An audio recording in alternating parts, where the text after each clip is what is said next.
اللہم صلی علی محمد وآل محمد۔ السلام علیکم ورحمۃ اللہ وبرکاتہ۔ سامعین گرامی، ہمارے سلسلہ دار کتاب فقہ و دعوت میں سے باب الصوم کا درس نمبر 5 ہے۔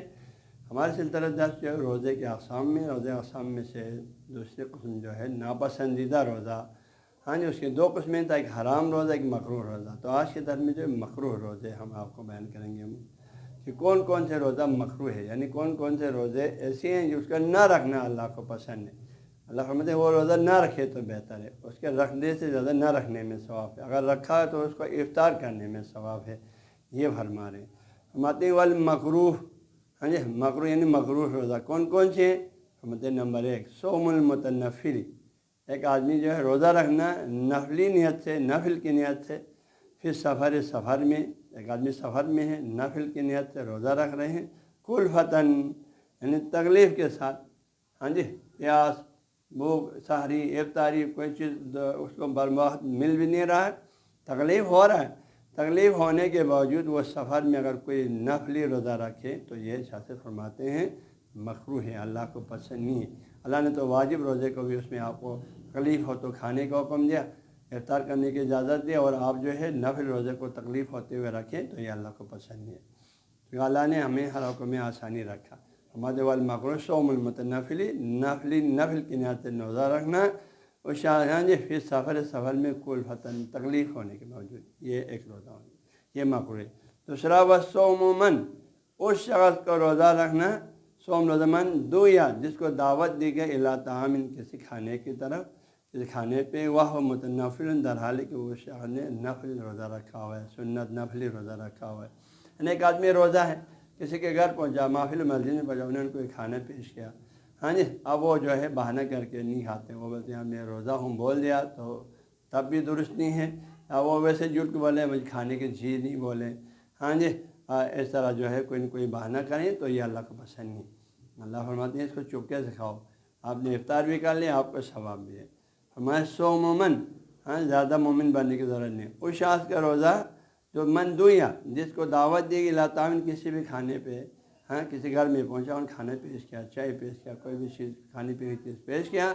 وہ متنفل در حال کہ وہ شاید نفلی روزہ رکھا ہوا ہے، سنت روزہ رکھا ہوا ہے، تو اس کا وہاں روزہ چپکے سے کچھ بھی بولے بغیر بسم اللہ پڑھ کے روزہ افطار کرنا ثواب کا کام ہے،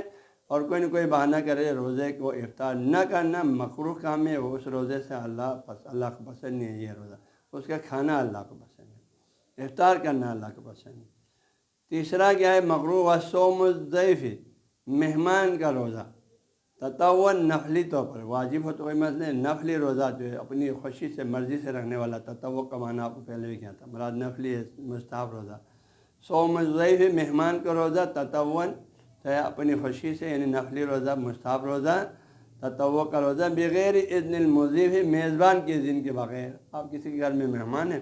صبح ناشتہ پیش کرتے بولتے ہیں میں روزہ ہوں، جبکہ وہ روزہ واجب نہیں، مستحب روزہ ہو، تو اس طرح کا روزہ رکھنا مکروہ ہے۔ یہاں مہمان کی اجازت سے آپ رکھ سکتے ہیں، اس کی اجازت کے بغیر آپ نفلی روزہ نہیں رکھ سکتے ہیں، اگر رکھیں گے تو مکروہ ہے۔ تو پھر وہاں آپ کو کھانا بہتر ہے، پھر چپکے سے آپ نے پہلے نیت کر کے کھایا ہے تو اس طرح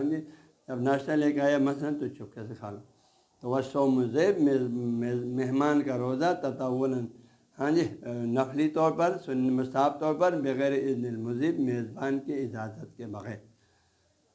یہ تیسرا روزہ ہو گیا۔ چوتھا والمرأۃ، بیوی جو ہے وہ روزہ رکھے نفلی روزہ، بغیر اذن زوج، شوہر کے اذن کے بغیر، نفلی روزہ، واجب روزے میں اللہ کے حکم میں وہاں کسی کی اجازت کی ضرورت نہیں ہے، اور مستحب روزہ، نفلی روزہ، تطوع روزہ رکھے تو پھر شوہر کے اذن ضرورت ہے، وہ منع کرے تو آپ نہ رکھیں، منع کرتے ہوئے رہنے کا اس کو ثواب نہیں ہے۔ والمرأۃ، اور بیوی، بغیر اذن زوج، شوہر کے اذن کے بغیر، البتہ اچھے کاموں میں شوہر اذن دے دیں تو اس کے لیے بھی ثواب ہے، اور اس کے اپنی کسی مجبوری سے اس نے اذن نہیں دیتے اس کے لیے گناہ نہیں ہے۔ تو والمرأۃ، عورت، بغیر اذن زوج، شوہر کے اذن کے بغیر عورت کا، بیوی کا روزہ رکھنا یہ بھی مکروہ ہے، وہ منع کرنے کے باوجود۔ پانچواں جو والرقیق، غلام تو دن بھر اس کو کام کرنا ہوتا ہے، مولا نے اس سے کام لینا ہوتا ہے،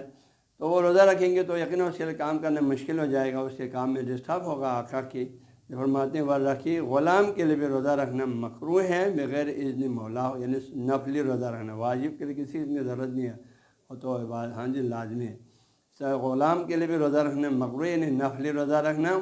بغیر اذن مولا، اس کی مولا کی آقا کی اجازت کے بغیر، اس کی اجازت سے رکھیں تو کوئی مسئلہ نہیں، لیکن اس کی اجازت کے بغیر نفلی روزہ نہیں رکھ سکتے ہیں۔ اگر وہ کھاؤ بولیں تو پھر اس کو کھانا ہی بہتر ہے، کھانے میں ثواب ہے، اس کو رکھنے میں پھر ثواب نہیں ہے، مکروہ ہے۔